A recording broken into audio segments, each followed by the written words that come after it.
Ethical Perspectives on the News is produced by the Interreligious Council of Linn County, which is solely responsible for its content. The views and opinions expressed on this program do not necessarily reflect those of the staff and management of KCRG TV9. Good morning. Welcome to this week's edition of Ethical Perspectives on the News.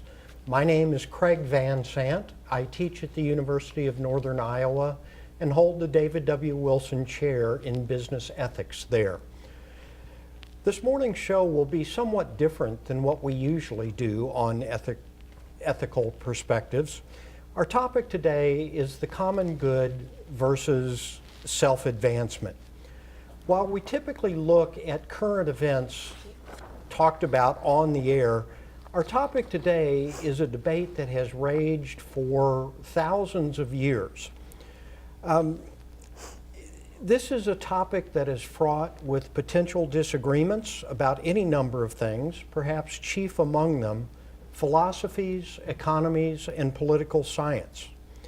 I hope that we will uncover some of those this morning and maybe even shed some light on them. Before we get started, I want to say a special thank you to our executive producer, Terry Boyden. She's brought together a superb panel for this conversation. As I introduce our panelists, you will begin to understand why I am so excited about this show. Our first panelist is Adam Sullivan, a columnist and editorial writer for the Gazette. He specializes primarily on local and state government, giving him a unique insight into the subject matter at hand. Adam, thank you for coming back to the show. Thank you. Our second panelist is Stacey Walker, a Linn County Supervisor from District 1. Stacey lives the issues we will be discussing on a daily basis, providing a unique perspective. Stacey, thank you for agreeing to be with us this evening. Thank you for having me. And our third panelist, Dr. Chris Peters, agreed to provide his views for our discussion today. Chris is a physician and has run for the United States House of Representatives in Iowa's 2nd District. Chris, we really appreciate you being back. It's my pleasure to be here. As a way of introduction to this topic, I want to bring up a book entitled The Righteous Mind, authored by a moral psychologist, Jonathan Haidt, who teaches at New York University. In it, he states, and I quote, "All societies must resolve a small set of questions about how to order society, the most important being how to balance the needs of individuals and groups." Rushworth Kidder, an ethics scholar, noted that one of the most common types of ethical dilemmas deals with doing what is right for the individual or right for the community. So our question today, what is the most ethical way to design a society, is hardly novel. Neither has it been settled. Stacey and Chris, I'd like to turn to you first. You have both run for political office. I'd like you to share with us why you've done that. It's, as I understand it, it's not a fun thing to do. What prompted you to do that? And in relation to our topic today, where do you stand on the individual versus community side? Stacey, let me start with you. Sure. Thanks again for having me on the show. So I have a pretty basic belief as to why anybody should get into politics or public service, and that belief is you get into this business to solve problems on behalf of the community, and you get into this business to help people. Now, I also believe that to that philosophy, there is some utilitarianism in nature where we ought to seek solutions that maximize good and minimize harm to certain populations. And that's why I got into politics. That's why I ran for office. I saw needs in our local community that weren't being addressed. Chiefly, the fact that we've got cyclical, generational poverty happening, and our government wasn't doing a good job to address it. So that was my entry into politics. In terms of addressing that fundamental question of, are we helping the individual, are we helping the collective? I reject the idea that we have, or that the role of government is to do one or the other. I think the role of government is to do both. My progressive instinct tells me that it is the role and responsibility of government, though, to see to the welfare of all people in our society. And I'm sure there will be some agreements and disagreements, but I'll leave my opening remarks at that. Okay. Chris? So I ran for federal office, so my issues are a little bit different. What motivated me, and there are a number of them, but I'll just highlight one, and that has been that our federal government has not worked well for decades, right? And that's a bipartisan failure. It's not just a Republican issue or a Democratic issue. And I wanted to see if we could get the federal government working again. That's kind of one of my motivations for running. I think we do need a federal government that is effective, and again, it hasn't been.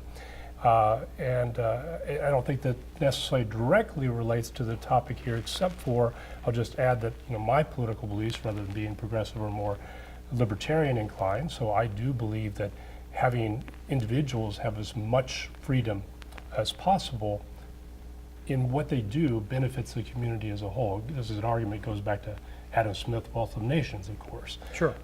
That if people are more free and less constrained by government, by society to do the things they want to do, so long as they're not infringing on the rights of others to do as well, then that benefits the community overall.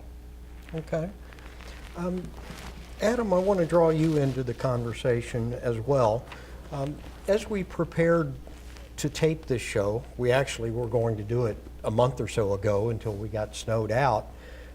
You shared some readings with the rest of us, Milton Friedman being one. The one I want to ask you about, though, is by political theorist Murray Rothbard. And in that article, he argues that public ownership of natural resources, specifically he talked about rivers and lakes, would be better protected if they were privately owned. And if I gather right, his argument was that private owners can basically mitigate their damages. Thank you. But they can discover the wrongdoings and end them better than government can. As I look at that, it's still based on government laws. It would still be based on government-run courts. Why the private factor there? Sure. So the reason I share that, and I actually share that piece with a lot of folks when we're having these discussions, I come from an individualist tradition, just like Murray Rothbard does. I think he even called himself an anarchist, so he was even more extreme than the position that I take. But the point of that is that even from the most anti-state position you can think of, which is what Murray Rothbard represents, he still arrives at some conclusions that would require collective action, right? And so you make a good point. It still involves collective action if you're going to use the courts to force people to do one thing or another. And so the basis of that for me is when you protect individual rights and when you promote the individual, actually they're to the natural extension of that, there are collective goods to that. And so, and then the other thing I think, I don't necessarily subscribe to Rothbard's view on this, but I think it brings up an interesting point of, so he would require that you wait until after damages have been done before you could enforce that, right? And the reason I think that's worth thinking about is because the behemoth federal regulations we have now always have unintended consequences. And so when you make a rule that everyone has to abide by, maybe to some extent it solves the problem you're hoping to solve, but maybe it also sweeps a lot of other things and has negative unintended consequences, and maybe perhaps it's actually counterintuitive or counterproductive to the goals you're seeking. And is that a manifestation of government being involved? I mean, don't you and I as individuals make choices that have unintended consequences as well? Certainly, yeah. And so, I mean, the question is, what is a government? And there's people have considered that question for thousands of years as well. But what it comes down to is it's collectivist, so it's a group of people making decisions for other people, and also that they have a monopoly on the use of force. And so if the government doesn't like what you're doing, eventually they use arms and incarcerate you or restrict your freedom of movement and things like that. And so that's something that, in general, we don't endorse individuals doing that. If you were doing something I didn't like, I probably wouldn't use a weapon to infringe on you. And so that government fundamentally does that. And I think we can talk a lot about, in principle, that certain collective action is good, or that we think it's ethical, or that it leads to good ends. But in practice, I think we need to be very skeptical about that, because, not in principle, but in practice, that sometimes government programs don't achieve those ends. And so if there's ways that we can modify government mandates or taxes or subsidies so that they better meet those ends, I think we need to be willing to look at those issues. Okay. Stacey, let me bring you back in at this point. You were talking about government doing a better job of helping people get out of poverty, those kinds of things. That seems to me to fly very much in the face of what Adam has just been talking about. Well, why do you see government having a role there? Just a little bit. I don't know if I'm going to sit here and make the case that government can solve problems much better than the private sector, and maybe in some instances government can, right? Government it doesn't have a profit motive to it, or at least it shouldn't, and that's one of the reasons why I disagree, I guess, with Adam's notion, or the author that you cite, of the article about private ownership of public lands and resources. Look, we don't want Monsanto owning the lakes and the rivers that we use for recreation, or the waterways that we use to drink, and simply because when it comes down to it, Monsanto isn't responsible to the people as a government is. Monsanto is responsible to its shareholders, right? And so it will naturally make decisions that are in the best interest of the survival of that company and its shareholders. And we've seen time and time again, not just this one company that I've decided to use in this hypothetical, but we've seen even when we have rules that are established, corporate interests will defy those rules, and then they will make a calculation whether or not they're willing to pay the price or the penalty. And that will always be philosophical tug of war in society. So, I am not so far gone that I don't believe the private sector has a role to play in helping society solve some of its fundamental problems. But I think in large part we ought to leave particularly questions of human welfare up to the government, because it is in the government's best interest to have a healthy, functioning, well cared for society. And I want to interject something there as a business ethics teacher. You talk about companies emphasizing the return to shareholders and seemingly limited their concern to that. One of the aims of business ethics is to get business people to think more broadly.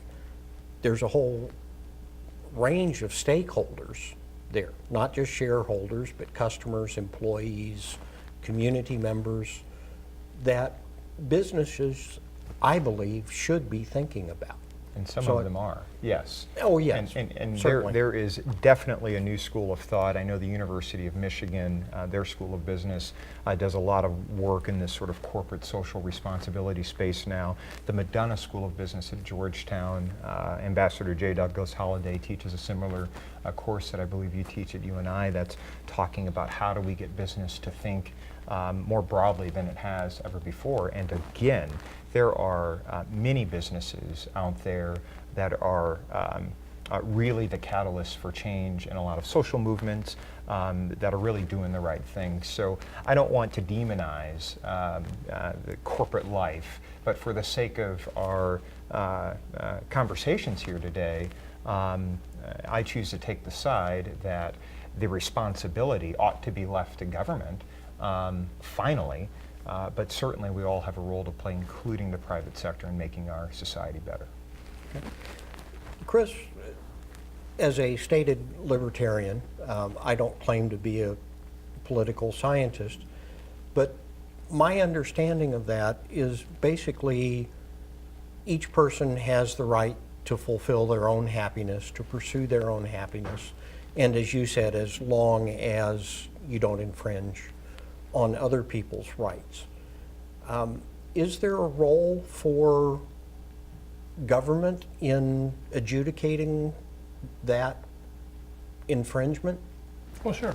That's why we have courts and that's why we have laws. As the old saying goes, my right to swing my fist ends at your nose, right? And so you are going to have a role for government. There's nothing at all contrary to libertarian beliefs to think you need at least some degree of government to make sure that our people are protected from outside threats, to make sure we are, and I actually see that's the main role of government. If you look at the Declaration of Independence, we form governments.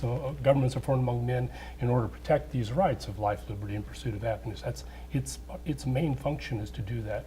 I'm going to push back a little bit about government, and here I'm really talking about the federal government. It wasn't explicitly what you said, Stacey, but government is composed, of our elected officials and various, of course, bureaucrats as well. But a study out of Princeton looking at laws passed relative to various stakeholders reveals that the average voter has virtually a negligible impact on whether anything's going to ever be passed by Congress. But our elected officials, by and large, are responsive to their shareholders, just as Monsanto is to theirs. Theirs just happen to be big donors and big interest groups. And so, especially at the federal level, I'm not talking about Linn County or even the state of Iowa, I think we need to be a little bit more suspicious of how much we're going to put on the federal government's plate. You mentioned Jonathan Haidt earlier and his book, The Righteous Mind, which is on my reading list. I watched some videos of his recently talking about political corruption and dysfunction. And one rather long one that he did at New York University Law School was interesting. And at the end he says, one of the solutions here, talking again about the federal government and its corruption, is we may really need to be looking at devolving power from the federal government to the states and local governments, trusting on private enterprise and private-public partnerships to do more of the things we're expecting the federal government to do. Because the honest answer is, as I talked about earlier, for the last 3 decades, really, it hasn't been working well for the average American. So if you're concerned about, poverty, generational poverty, I agree. I care about that issue too. But a lot of the reasons for that are institutional in the government programs that we have, and the fact that our government largely serves these big stakeholders, and that's not you and I. Or as George Carlin said, it's a big club and you and I ain't in it. True. Well, then, how do I want to say this? What role do we have for looking out for our fellow man?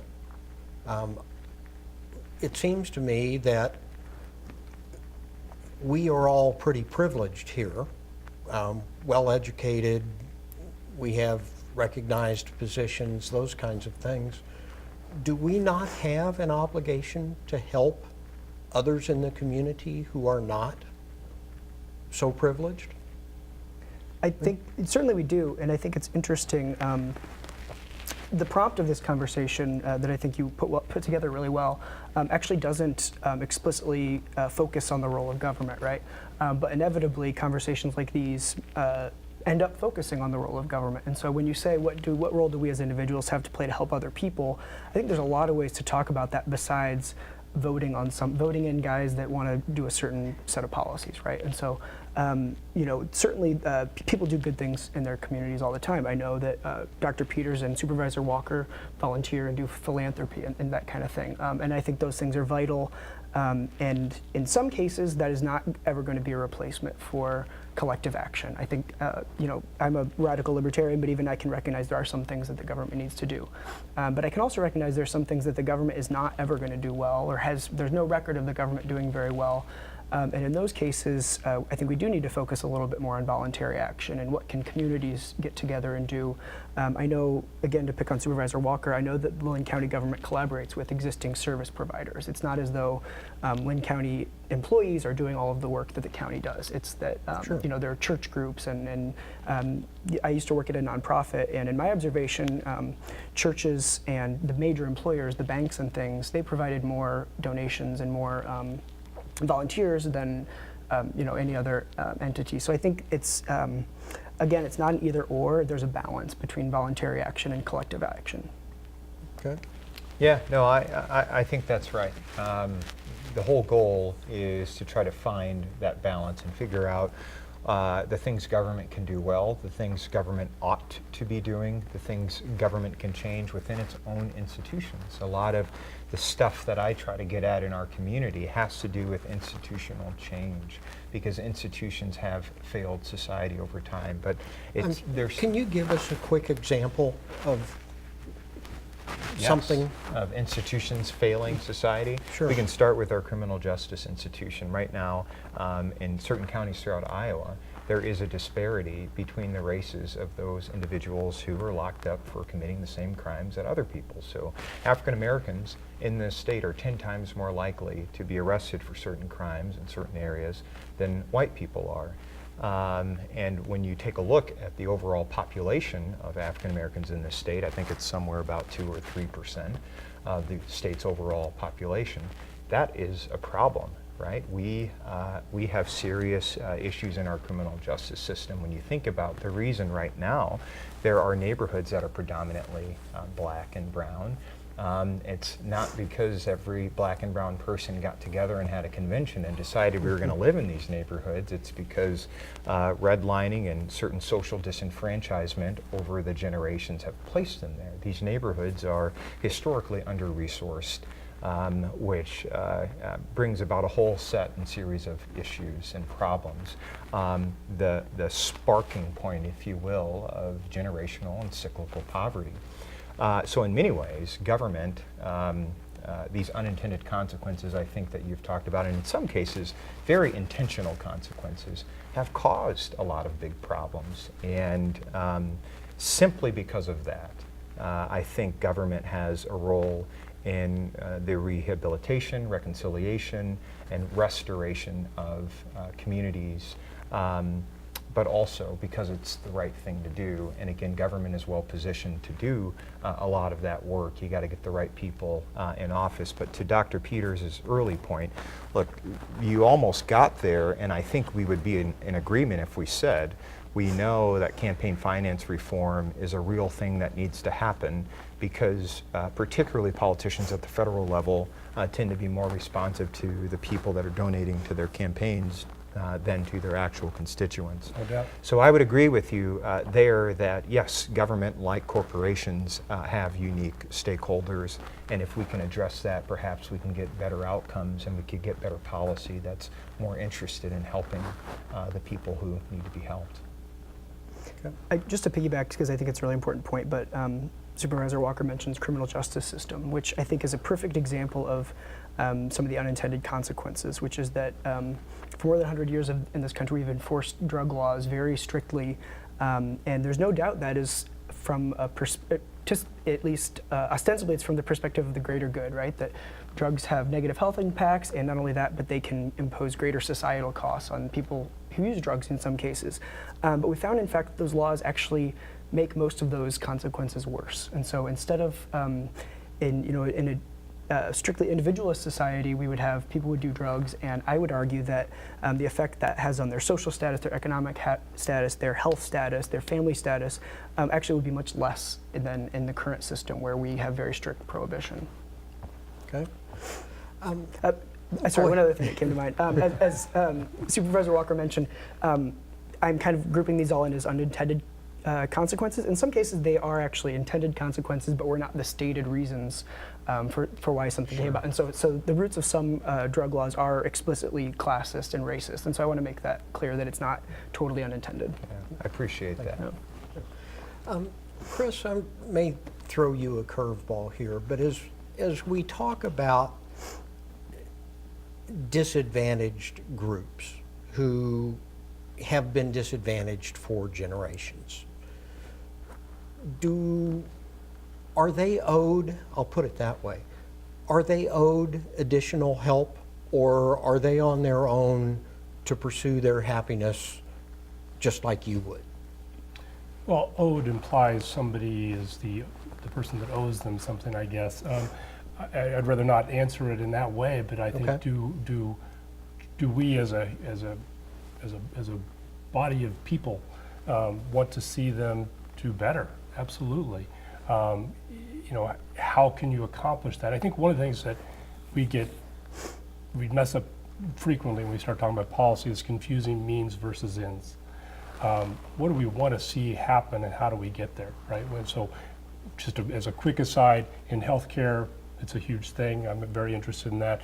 Medicare for all is a huge topic. That's a means towards what do we want to achieve. We want healthcare to be more accessible, better quality, lower cost. Those are ends I think everybody can agree with, but we start arguing about the means to get there. We ought to have that agreement on the ends, and then let's figure out how to get there. I want to see disadvantaged communities, that intergenerational poverty. I want that gone, as much as we can get that gone. How do we get there is the other question. And there's a lot of vehicles. The only vehicle, there's only not government, whether it's local, state, or federal. That's not the only vehicle that we have, and the only means we have to achieve that in. A lot of it, as Adam already talked about, and Stacey as well, is voluntary efforts. It's charity groups. It's a Rotary Club that I belong to. It's any number of things. It's also just doing stuff in your communities without a larger association. It's also, you know, if I'm a bit wealthier because I'm doing well in my business, I have more money that I can dispose of by donating to a charity. There are a lot of things that we can do, and I think again, it's a bit of a lazy person's way out to just think that we need to offload that to government. Most of the meaningful and lasting change happens in a bottom-up fashion rather than a top-down fashion. Okay. And that's I'm going to have to cut you off there. I'm done anyway. We're getting short on time. Chris, let me give you the start in this, and then we'll come this way. What do you want to leave the audience with? I want people to, means and ends is one of the biggest things that I've been focusing on now lately, is to realize that whenever there's a policy issue, and we're going to hear it a lot in the next 10 months leading up to the caucus here in Iowa, people talking about policy, right?